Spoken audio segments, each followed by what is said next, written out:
the rest of the state is really getting tired and fed up with what you're putting us through. Cut it out. Governor Janet Mills, specifically, but also all of you other elected officials, what are you thinking? Genuinely, what is going through your head? Because I can't imagine Democrats or Republicans, independents, anyone in between wants this. Lawmakers in Augusta have not been in session since the end of July, but much of the work they got done then goes into effect today. It means new laws on the books here in Maine, and several of them will directly impact how much money you bring home. Bonnie Bishop is taking a look at the new laws on the books in 2025. And Bonnie, what can we expect for the new year? John, one of the biggest changes we are seeing this year is the beginning of the Paid Family Medical Leave State Fund. Now, this law comes with mixed feelings, some already looking to make it go away just as it's arrived.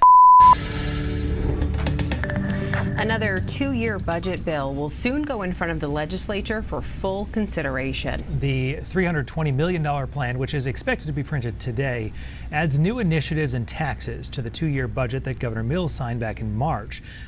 Your news tonight, lawmakers in Augusta approved a new budget bill as the legislative session winds down. The Law Factory, how Augusta buries Mainers in laws year after year. I'm Drew Hoagland. Welcome back, y'all. This is Maine Perspective, and today we're looking into the numerous bills that got passed just this year that doesn't touch upon the ones added last year or the years previously. No, we're just talking about 450 bills added this year alone. That is staggering for me. Like, that is an unruly amount of legislation. And year after year, we're getting more and more bills. To what end? When does this end? When are we even free anymore? Because there's so many rules, so many laws. And then so much is happening that we don't even have a chance to call it out. So let me know, are you as alarmed as I am? Or am I overthinking? Is this a normal part of living in a civilized, growing society? Let me know in the comments down below. Getting right into it, I want to show you some different articles, or rather broadcasts, that came on to mainstream media and see what kind of information is getting out there and the perspective and the sway that they give it. I'll interject in a little bit and give you my perspective. But also I want to introduce Maine Matters into one of the regular videos here. So I introduced Solcy and Gunner, two AI crafted bots that can debate from both the left and the right on various subjects in a manner that I think will be palpable to most people, not everyone, because you can't do that, but to most people. And so I want to introduce that into this video as well. So without further ado, let's dig in. Starting your news tonight, lawmakers in Augusta approved a new budget bill as the legislative session winds down. Our Donovan Lynch has the details from Augusta tonight. A new budget bill is headed to Governor Mills' desk after Democrats overcame opposition from within their own party. The roughly $320 million spending plan is an add-on to the two-year budget lawmakers passed this spring. Where that earlier $11.3 billion effort covered current state commitments, this bill focuses on new spending, like investments in childcare, public colleges, and the state's Medicaid program to cover a projected spending gap. Colleagues, this is what we mean when we say budgets reflect our shared values: compassion, accountability. While the Senate voted for the budget with strong Democratic support, it took the House 2 tries to get on board with the plan. That's because 6 Democrats helped secure an initial no vote on the budget over its proposed tax hikes on things like tobacco products, video streaming, and adult-use cannabis, ideas Governor Mills originally put forth in January. Democratic State Representative Nina Milliken making an emotional plea to her colleagues on the House floor to reject the governor's proposals. We should be standing up to our executive. This proposed budget is balanced on the backs of some of Maine's poorest residents. Republicans, meanwhile, sticking to a position they've long held. No GOP support for a bill with new taxes. I'd like to call this bill what it is. It's a blueprint for bloated government. The debate at times bringing high emotions into plain view. I sat here and listened to a bunch of garbage for the last few minutes. After the Senate approved the budget, the House reversed its earlier no vote, clearing a path for the spending plan to pass, which it did Wednesday evening. All in all, I'm really happy with the decisions that we made and where this turned out. Single party control results in simply Maine people paying more. It's as simple as that. And Governor Mills is expected to sign this budget bill into law. That's according to a spokesperson from her office. In Augusta, Donovan Lynch, News Center, Maine. I'm having a hard time staying emotionally uncharged. I want to present the news as it is, but the reason it charges me up so much is the fact that it directly affects me and you as blue-collar, everyday Mainers. Here we are, $11.3 billion, plus another $320 million, plus how much more are we now tied into paying in 450 plus bills? Obviously, not all of them are going to be require finances, but 450 bills is an enormous amount of money that I'm sure is packaged up inside of that, on top of $320 million, on top of $11.3 billion. Janet Mills, Honorable Governor Janet Mills, what the fuck are you thinking?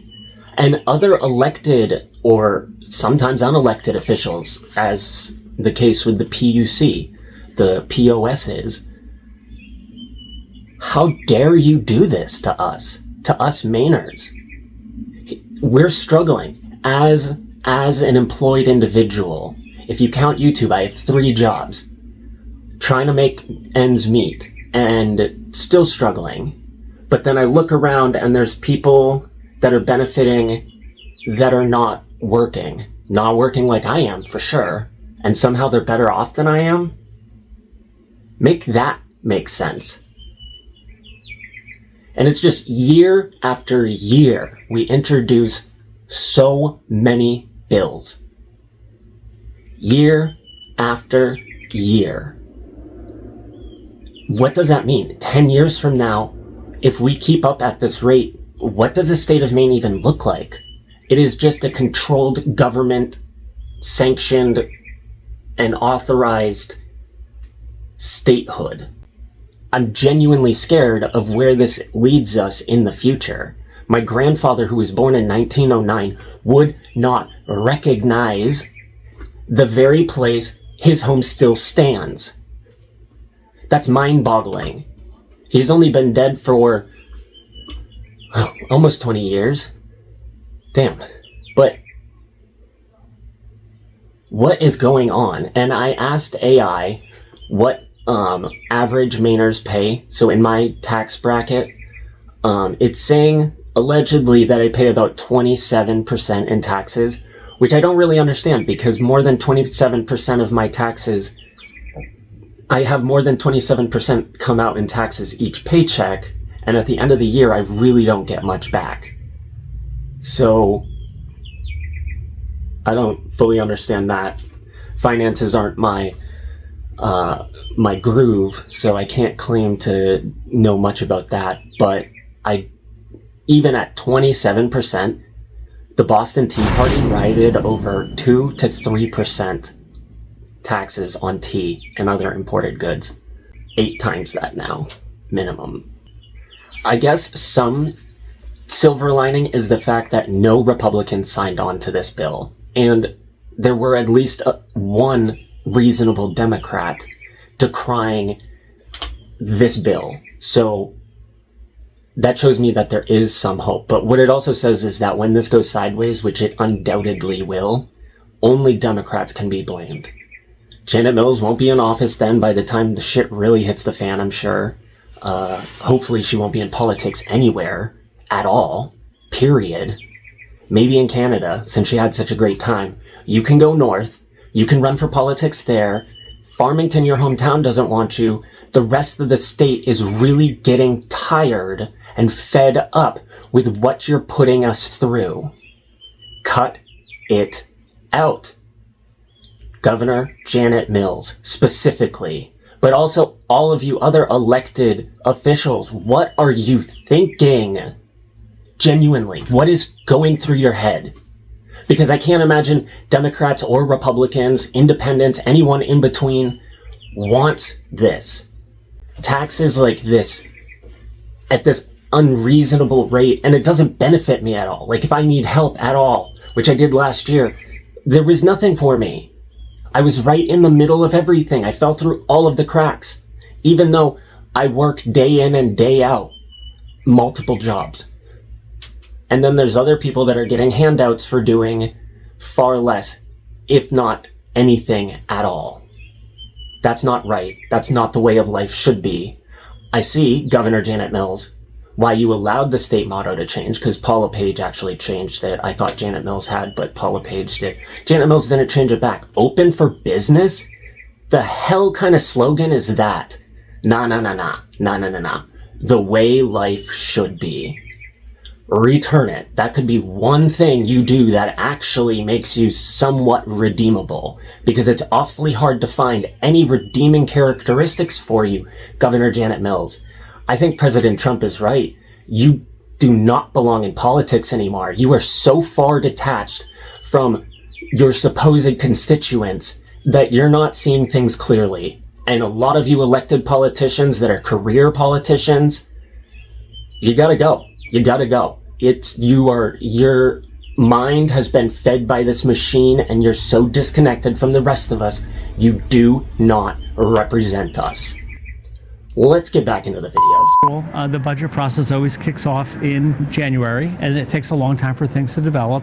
On Wednesday night, the second half of Maine's two-year budget passed through the House and Senate, meaning legislators are finally over the last hurdle before this legislative session adjourns. It is a very long process. It always looks like it waits till the end, but actually there's hard work going on throughout the whole session. The roughly $300 million budget proved controversial, passing the House by only one vote in a 74-73 decision. In the Senate, a partisan split of votes carried the bill into the affirmative, 19-15, with all Democrats voting yes and all Republicans voting no. Not a single legislative Republican voted for this. Not a single legislative Republican voted for the majority budget that they rammed through at the beginning of this year either. Legislative Democrats say the budget will bring positive change to the state in housing, education, and health care. Well, this is a good budget. It puts money towards education. It makes sure that we're taking care of child care, of health care. We're finally taxing some mansions to put money towards housing. There's a lot more we should be doing to make taxes more fair and invest in the future, but it's a good step. While Republicans share concerns over what they say could be an increased tax burden on Mainers. I don't think that it's right that we increase taxes on anything right now.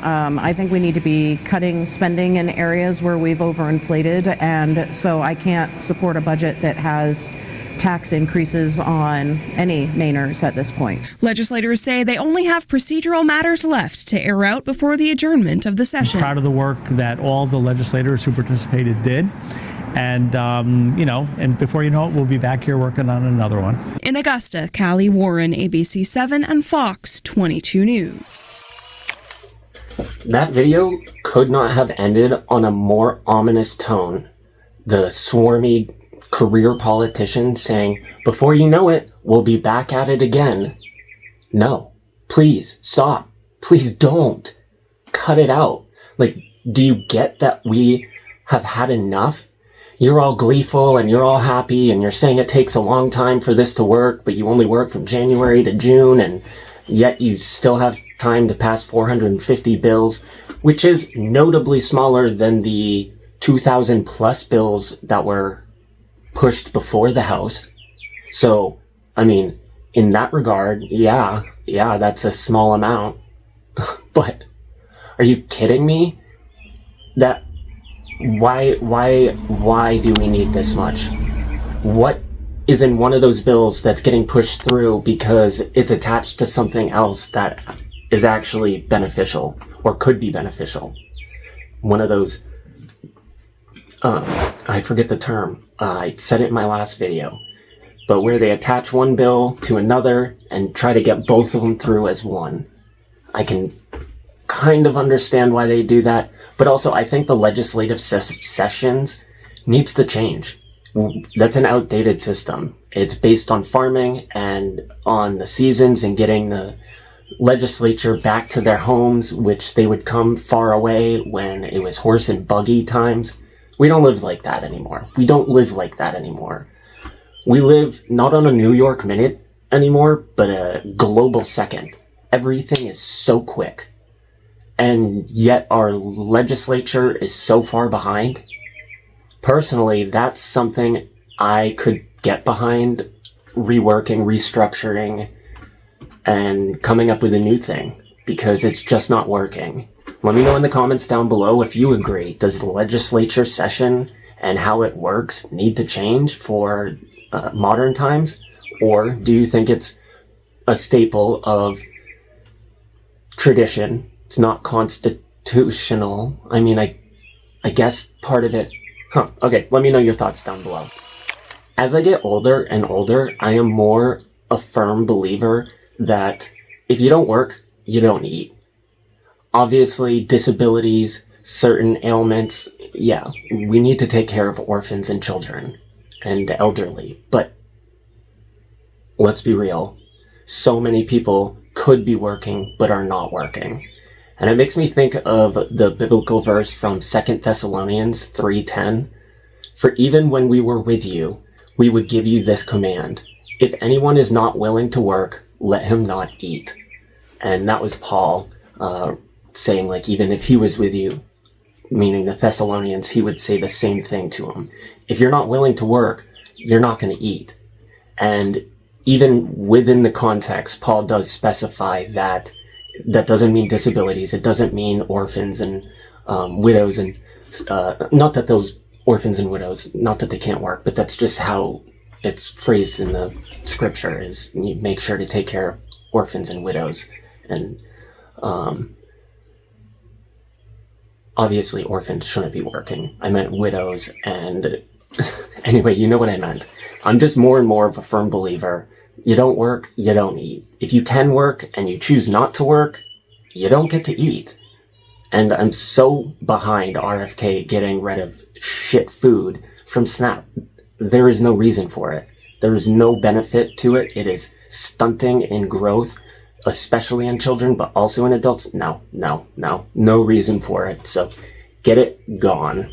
Okay, so now introducing, once again, Maine Matters with Solcy and Gunner.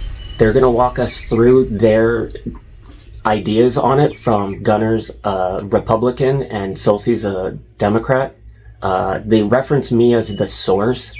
I didn't program them to say that, not sure why, but I'm the source in the following video, in the following clips. I'm going to have B-roll footage flow over a top that I've taken in the state of Maine over the last year and a half or so. Different time periods, so you can enjoy some B-roll footage while we listen to AI give us their hot take on these new bills and their perspective from both sides of the aisle. So let's get into it.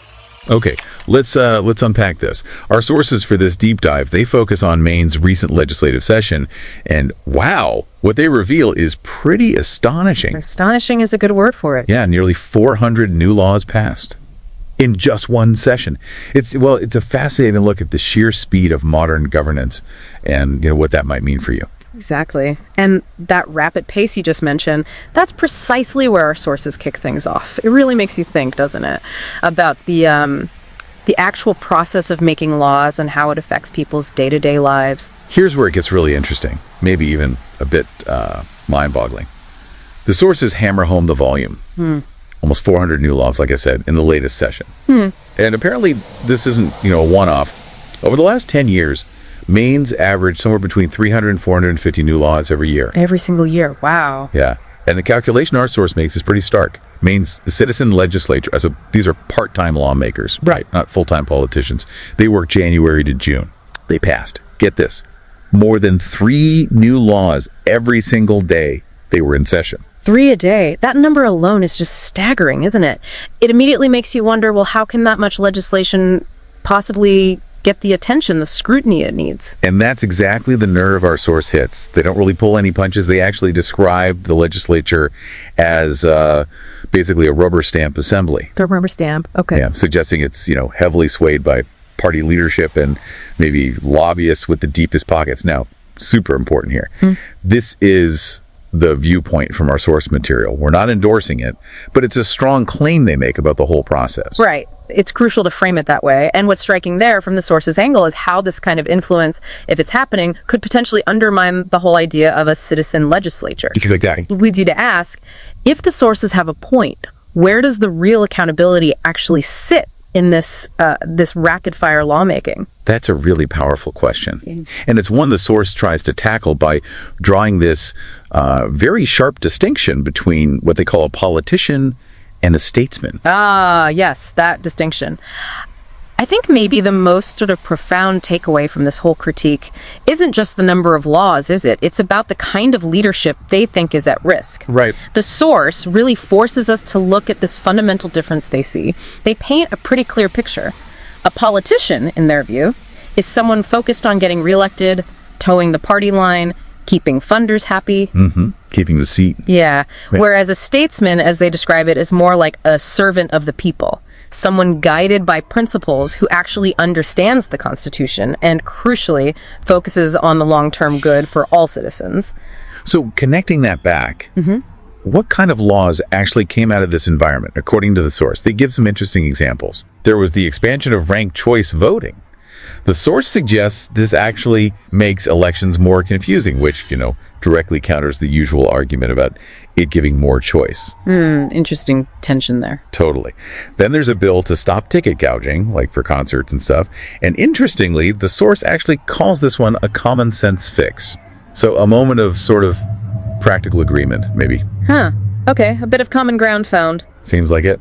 Other big ones included laws on storm preparedness, and one that limits local police from working with federal immigration authorities. What really jumps out there is just the sheer breadth of issues: elections, consumer stuff, emergency prep, even federal relations.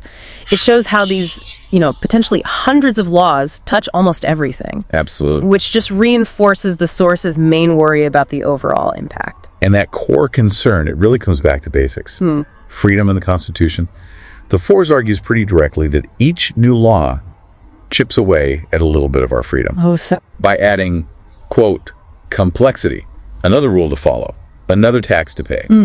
They flat out ask if the state constitution isn't, enough on its own. A fundamental question. Yeah. And there's a personal reflection too, saying this is not the Maine I grew up in. They mention a grandfather who believed in self-reliance, community, and a government that knew its place. That adds a layer of kind of generational perspective to the critique. It really does. So wrapping this up, what does this all mean for you listening? This deep dive, it's really walked us through one very compelling viewpoint on the challenges facing modern government. Yeah, from the sheer number of laws being made to these big questions about who's really accountable and what the impact is on individual freedom as the source sees it. And this whole discussion, it really brings up a tough balancing act for you to think about. Society always faces new problems, right? So we undeniably need laws that adapt. But how do we balance that need with maybe a desire for less red tape, less regulation, more personal autonomy? That's the core tension. Exactly. When does the quantity of lawmaking start to affect its quality? Or maybe even, as the source suggests, our liberty? What part of that challenge really stands out to you? As I said previously, I'm the source. I didn't program it to say that, and I also didn't prompt it to take some of the liberties that it did in there. I'm going to leave it at that. This video is already pretty long. I do want to, in another video, get into politician versus statesman, because I think that's a distinction that a lot of people might not even be aware of. And then I also want to go back to Janet Mills and her potential, usage. Maybe I shouldn't have done that. Skirt. Janet Mills and her sniff addiction. There's just a lot going on. There's a lot to cover. Go ahead, let me know what you think about Solcia and Gunner. In the future, I'm going to include the prompts that I prompt them with so you guys can see where I am coming from. So that way you're aware of how I prompted it, and then you can see how it responds. Because I did try to give the characters leeway as much as you can with ones and zeros, which with AI is actually an incredible amount, which is also probably another video I'm going to do because I use it quite a bit, and it's fascinating and dangerous. I'm going to call it there. This has been The Maine Perspective with Drew Hoagland. Until the next video, y'all, have a good one. Fight!